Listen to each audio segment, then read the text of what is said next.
I'd like to tell you about the strangest secret in the world. Not long ago, Albert Schweitzer, the great doctor and Nobel Prize winner, was being interviewed in London, and a reporter asked him, "Doctor, what's wrong with men today?" The great doctor was silent a moment, and then he said, "Men simply don't think." And it's about this that I want to talk with you. We live today in a golden age. This is an era that man has looked forward, dreamed of, and worked toward for thousands of years. But since it's here, we pretty well take it for granted. We in America are particularly fortunate to live in the richest land that ever existed on the face of the earth, a land of abundant opportunity for everyone. But do you know what happens? Let's take 100 men who start even at the age of 25. Do you have any idea what will happen to those men by the time they're 65? These 100 men who all start even at the age of 25 believe they're going to be successful. If you asked any one of these men if he wanted to be a success, he'd tell you that he did. And you'd notice that he was eager toward life, that there was a certain sparkle to his eye, an erectness to his carriage, and life seemed like a pretty interesting adventure to him. But by the time they're 65, 1 will be rich, 4 will be financially independent, 5 will still be working, 54 will be broke. Now think a moment. Out of the 100, only 5 make the grade. Why do so many fail? What has happened to the sparkle that was there when they were 25? What's become of the dreams, the hopes, the plans? And why is there such a large disparity between what these men intended to do and what they actually accomplished? When we say about 5% achieve success, we have to define success. And here's the definition. Success is the progressive realization of a worthy ideal. If a man is working toward a predetermined goal and knows where he's going, that man is a success. If he's not doing that, he's a failure. Success is the progressive realization of a worthy ideal. Rollo May, the distinguished psychiatrist, wrote a wonderful book called Man's Search for Himself.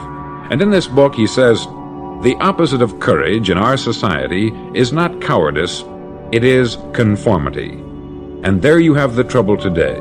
It's conformity. People acting like everyone else, without knowing why, without knowing where they're going. Now think of it. In America right now, there are over 14 million people 65 years of age and over, and about 13 million of these 14 million are broke. They're dependent on someone else for life's necessities. Now we learn to read by the time we're 7. We learn to make a living by the time we're 25. Usually by that time we're not only making a living, we're supporting a family. And yet by the time we're 65, we haven't learned how to become financially independent in the richest land that has ever been known. Why? We conform. And the trouble is that we're acting like the wrong percentage group, the 95% who don't succeed. Now why do these people conform? Well, they don't know really. These people believe that their lives are shaped by circumstances, by things that happen to them, by exterior forces. They're outer-directed people. A survey was made one time that covered a lot of men, working men, and these men were asked this question: why do you work? Why do you get up in the morning? 19 out of 20 had no idea. If you ask them, they'll say, everyone goes to work in the morning. And that's the reason they do it, because everyone else is doing it. Now let's get back to our definition of success. Who succeeds? The only man who succeeds is the man who is progressively realizing a worthy ideal. He's the man who says, I'm going to become this, and then begins to work toward that goal. I'll tell you who the successful people are. A success is the school teacher who's teaching school because that's what she wanted to do. The success is the woman who's a wife and mother because she wanted to become a wife and mother and is doing a good job of it. The success is the man who runs the corner gas station because that's what he wanted to do. The success is the successful salesman who wants to become a top-notch salesman and grow and build with his organization. A success is anyone who is doing deliberately a predetermined job because that's what he decided to do deliberately. But only 1 out of 20 does that. That's why today there isn't really any competition unless we make it for ourselves. Instead of competing, all we have to do is create. Now for 20 years I looked for the key which would determine what would happen to a human being. Was there a key I wanted to know which would make the future a promise that we could foretell to a large extent? Was there a key that would guarantee a person's becoming successful if he only knew about it and knew how to use it? Well, there is such a key, and I've found it. Have you ever wondered why so many men work so hard and honestly without ever achieving anything in particular, and others don't seem to work hard and yet seem to get everything? They have the magic touch. You've heard them say that about someone. Everything he touches turns to gold. And have you ever noticed that a man who becomes successful tends to continue to become successful? And on the other hand, have you noticed how a man who is a failure tends to continue to fail?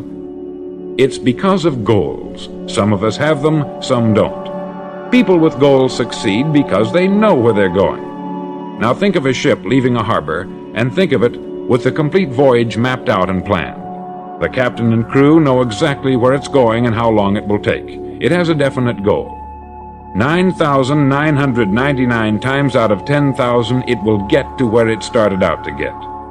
Now let's take another ship, just like the first, only let's not put a crew on it, or a captain at the helm. Let's give it no aiming point, no goal, no destination. We just start the engines and let it go. I think you'll agree with me that if it gets out of the harbor at all, it will either sink or wind up on some deserted beach a derelict. It can't go any place because it has no destination and no guidance. It's the same with a human being. Take the salesman, for example. There is no other person in the world today with the future of a good salesman.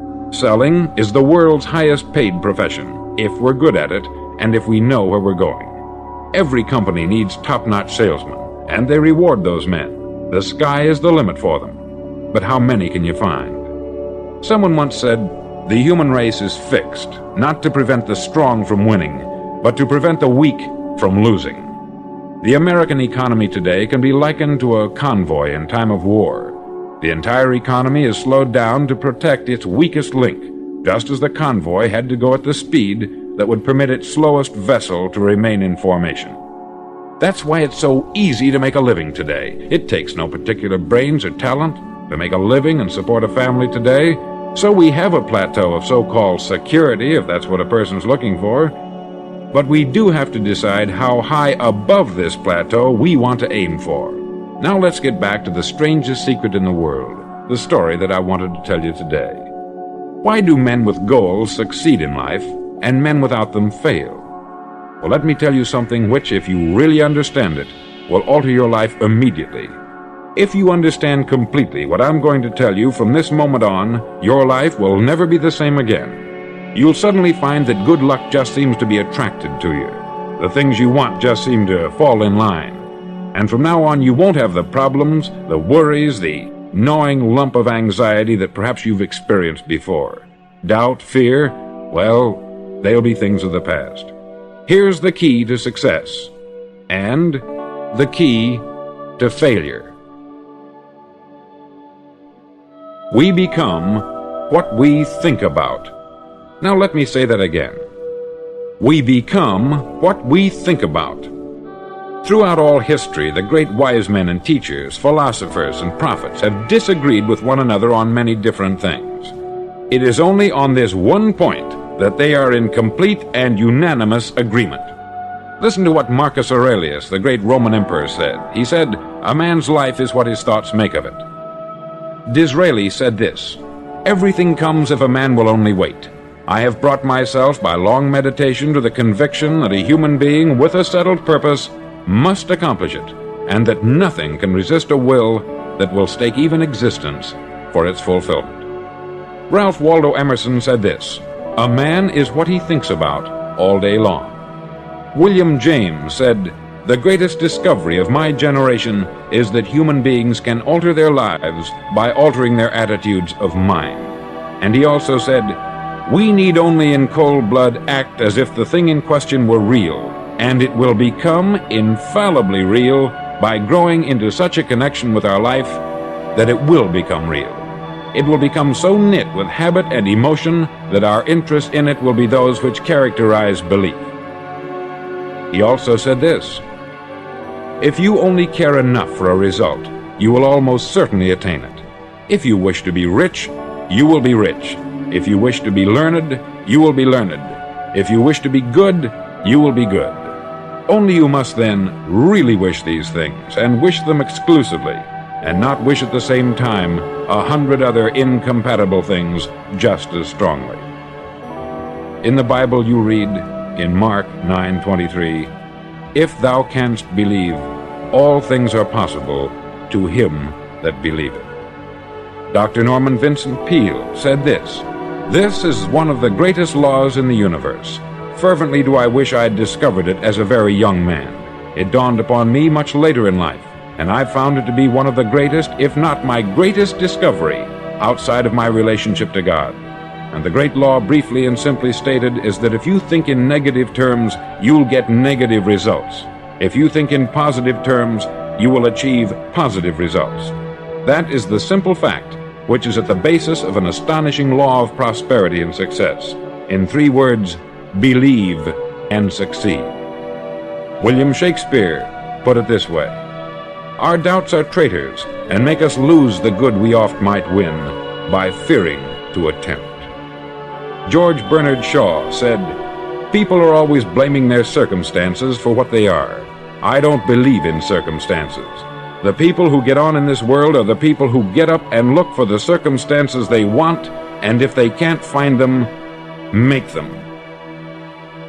Well, it's pretty apparent, isn't it? And every person who discovered this for a while believed that he was the first one to work it out. We become what we think about.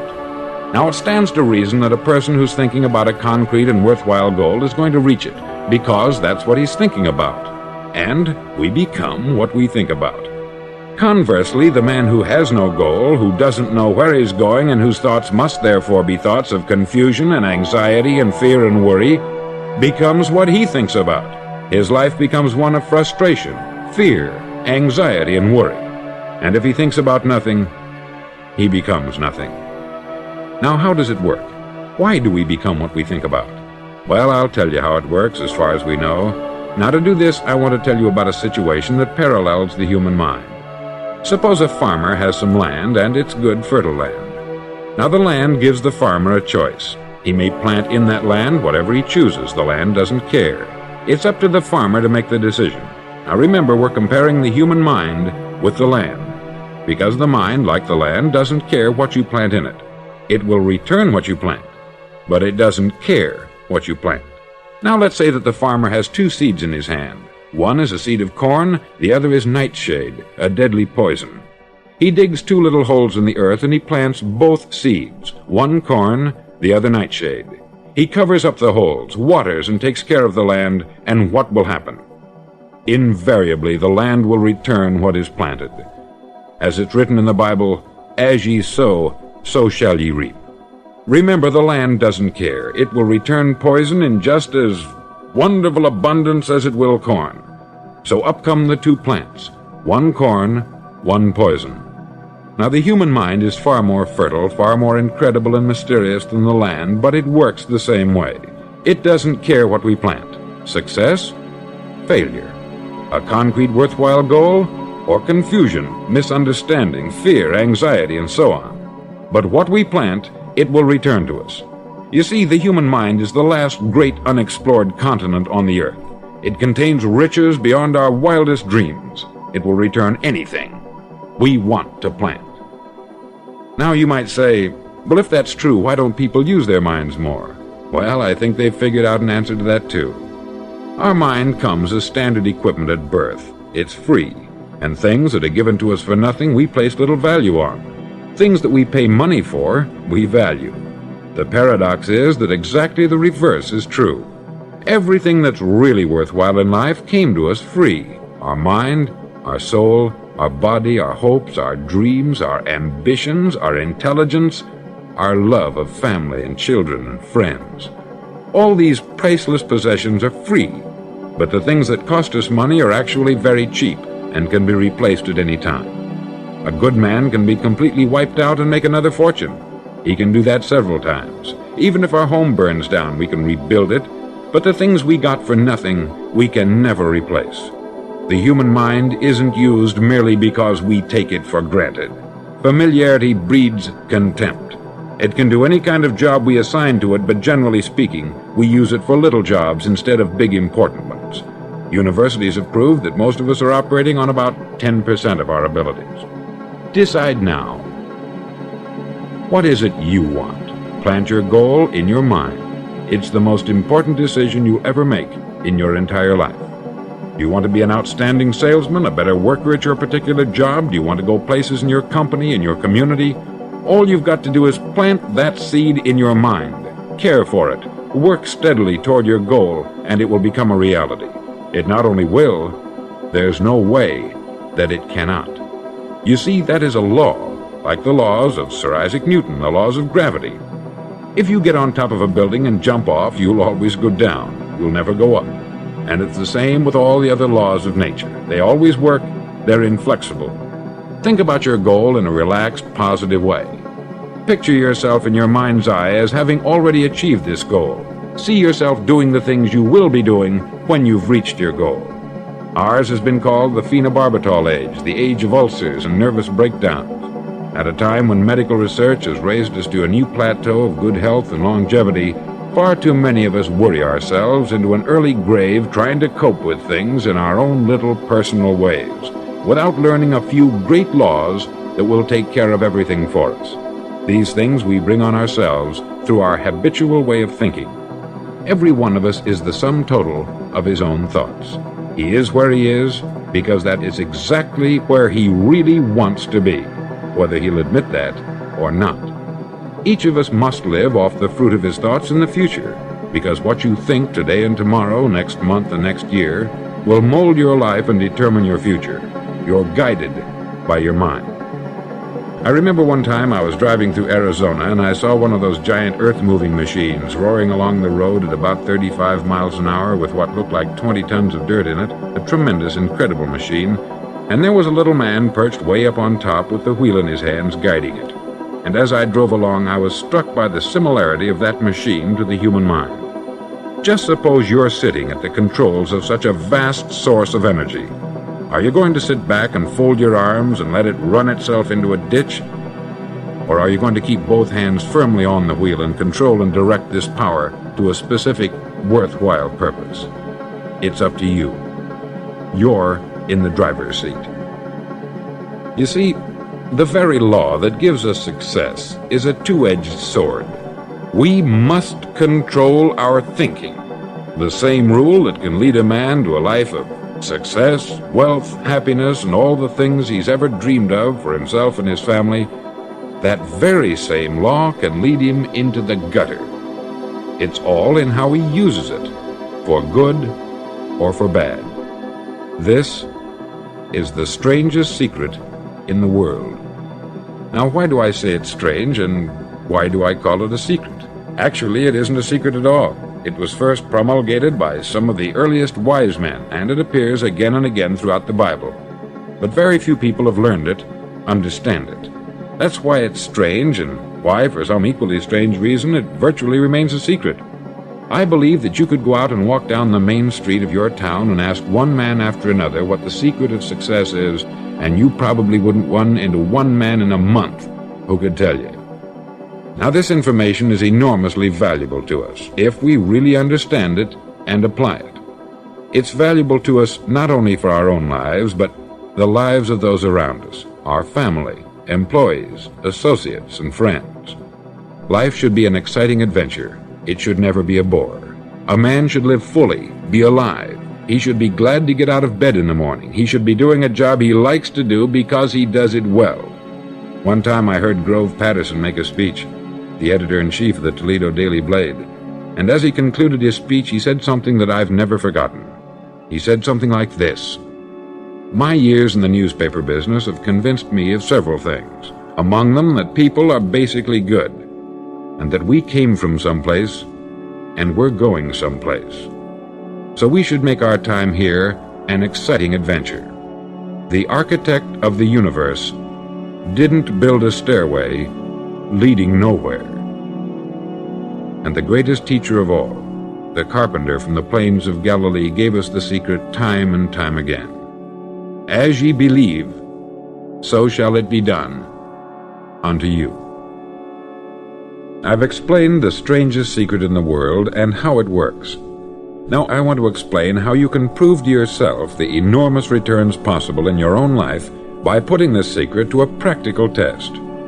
I want you to make a test that will last 30 days. Now it isn't going to be easy. If you'll give it a good try, it will completely change your life for the better. Back in the 17th century, Sir Isaac Newton, the English mathematician and natural philosopher, gave us some natural laws of physics which apply as much to human beings as they do to the movement of bodies in the universe. Now, one of these laws is that for every action, there is an equal and opposite reaction. Simply stated, as it applies to you and me, it means we can achieve nothing without paying the price. The results of your 30-day experiment will be in direct proportion to the effort you put forth. To be a doctor, you must pay the price of long years of difficult study. To be successful in selling, and remember that each of us succeeds to the extent of his ability to sell, selling our families on our ideas, selling education in schools, selling our children on the advantages of living the good and honest life, selling our associates and employees on the importance of being exceptional people, to, of course, the profession of selling itself.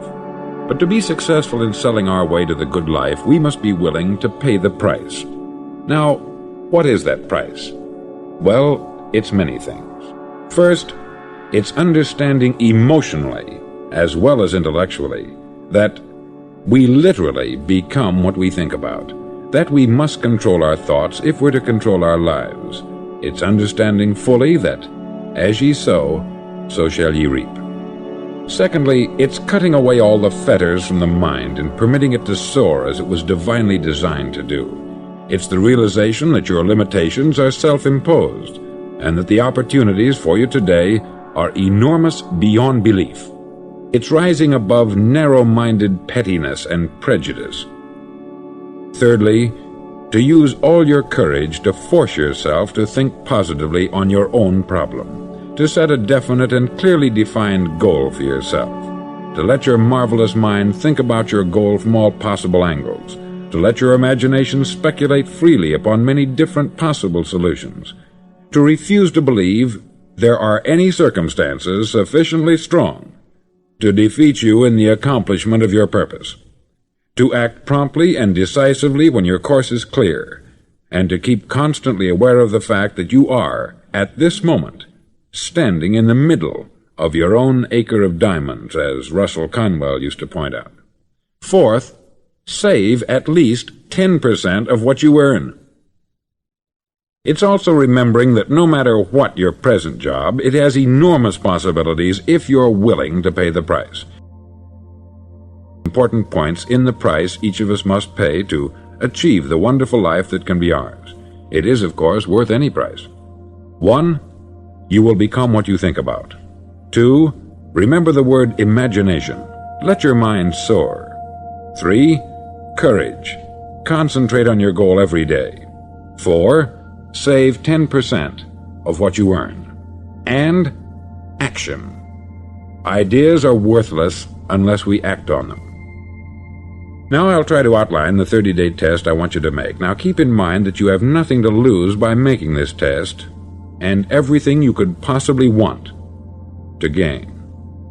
There are two things that may be said of everyone. Each of us wants something, and each of us is afraid of something. I want you to write on a card what it is you want more than anything else. It may be more money. Perhaps you'd like to double your income or make a specific amount of money. It may be a beautiful home. It may be success at your job. It may be a particular position in life. It could be a more harmonious family. Each of us wants something. Write down on your card specifically what it is that you want. Make sure it's a single goal and clearly defined. You needn't show it to anyone, but carry it with you so that you can look at it several times a day. Think about it in a cheerful, relaxed, positive way each morning when you get up, and immediately you have something to work for, something to get out of bed for, something to live for. Look at it every chance you get during the day and just before going to bed at night. As you look at it, remember that you must become what you think about. and since you're thinking about your goal, you realize that soon it will be yours. In fact, it's yours really the moment you write it down and begin to think about it. Look at the abundance all around you as you go about your daily business. You have as much right to this abundance as any other living creature. It's yours for the asking. Now we come to the difficult part.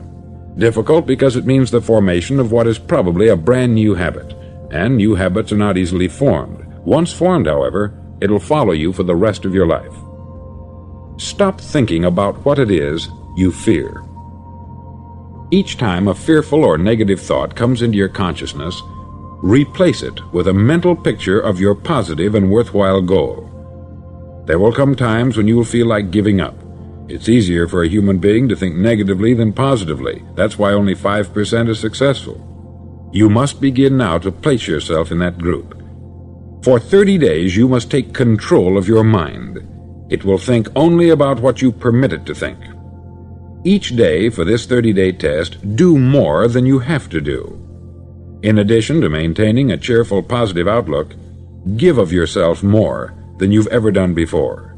Do this knowing that your returns in life must be in direct proportion to what you give. The moment you decide on a goal to work toward, you're immediately a successful person. You're then in that rare and successful category of people who know where they're going. Out of every 100 people, you belong to the top 5. Don't concern yourself too much with how you're going to achieve your goal. Leave that completely to a power greater than yourself. All you have to do is know where you're going.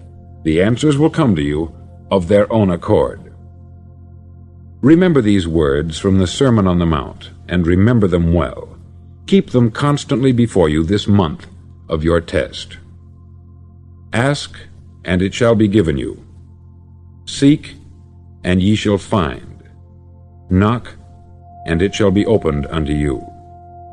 For every one that asketh receiveth, and he that seeketh findeth, and to him that knocketh it shall be opened. It's as marvelous and as simple as that. In fact, it's so simple that in our seemingly complicated world it's difficult for an adult to understand that all he needs is a purpose and faith. For 30 days, do your best.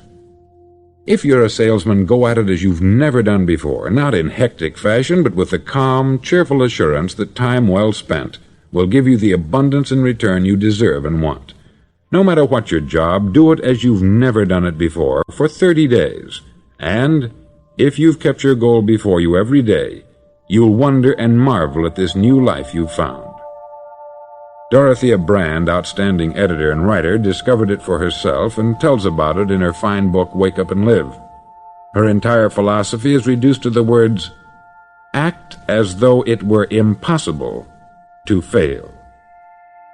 She made her own test with sincerity and faith, and her entire life was changed to one of overwhelming success. Now you make your test for 30 full days. Don't start your test until you've made up your mind to stick with it. You see, by being persistent, you're demonstrating faith.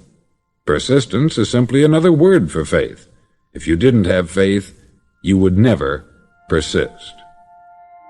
If you should fail during your first 30 days, by that I mean suddenly find yourself overwhelmed by negative thoughts, you've got to start over again from that point and go 30 more days.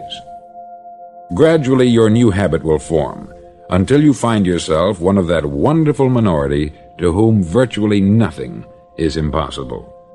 Don't forget the card. It's vitally important as you begin this new way of living. On one side of the card, write your goal, whatever it may be. On the other side, write the words we've quoted from the Sermon on the Mount. Ask, and it shall be given you. Seek, and ye shall find. Knock, and it shall be opened unto you. Nothing great was ever accomplished without inspiration. See that during these crucial first 30 days, your own inspiration is kept at a peak. Above all, don't worry. Worry brings fear, and fear is crippling. The only thing that can cause you to worry during your test is trying to do it all yourself. Know that all you have to do is hold your goal before you. Everything else will take care of itself. Remember also to keep calm and cheerful. Don't let petty things annoy you and get you off course. Now, since making this test is difficult, some may say, well, why should I bother? Well, look at the alternative. No one wants to be a failure. No one really wants to be a mediocre individual. No one wants a life constantly filled with worry, fear, and frustration. Therefore, remember that you must reap that which you sow. If you sow negative thoughts, your life will be filled with negative things. If you sow positive thoughts, your life will be cheerful, successful, and positive. Now, gradually, you will have a tendency to forget what you've heard on this record. Play it often. Keep reminding yourself of what you must do to form this new habit. Gather your whole family about and listen to what's been said here at regular intervals. You know, most men will tell you that they want to make money without understanding the law. The only people who make money work in the mint. The rest of us must earn money. This is what causes those who keep looking for something for nothing or a free ride to fail in life. The only way to earn money is by providing people with services or products which are needed and useful. We exchange our product or service for the other man's money. Therefore, the law is that our financial return will be in direct proportion to our service. Success is not the result of making money. Making money is the result of success, and success is in direct proportion to our service. Most people have this law backwards. They believe that you're successful if you earn a lot of money. The truth is that you can only earn money after you're successful. It's like the story of the man who sat in front of the stove and said to it, "Give me heat, and then I'll add the wood." How many men and women do you know, or do you suppose there are today, who take the same attitude toward life? There are millions. We've got to put the fuel in before we can expect heat. Likewise, we've got to be of service first before we can expect money. Don't concern yourself with the money. Be of service. Build, work, dream, create. Do this, and you'll find there's no limit to the prosperity and abundance that will come to you. Prosperity is founded upon a law of mutual exchange. Any person who contributes to prosperity must prosper in turn himself. Sometimes the return will not come from those you serve, but it must come to you from someplace, for that is the law. For every action, there is an equal and opposite reaction. As you go daily through your 30-day test period, remember that your success will always be measured by the quality and quantity of service you render, and money is a yardstick for measuring this service. No man can get rich himself unless he enriches others. There are no exceptions to a law. You can drive down any street in America and from your car estimate the service that's being rendered by the people living on that street. Had you ever thought of this yardstick before? It's interesting.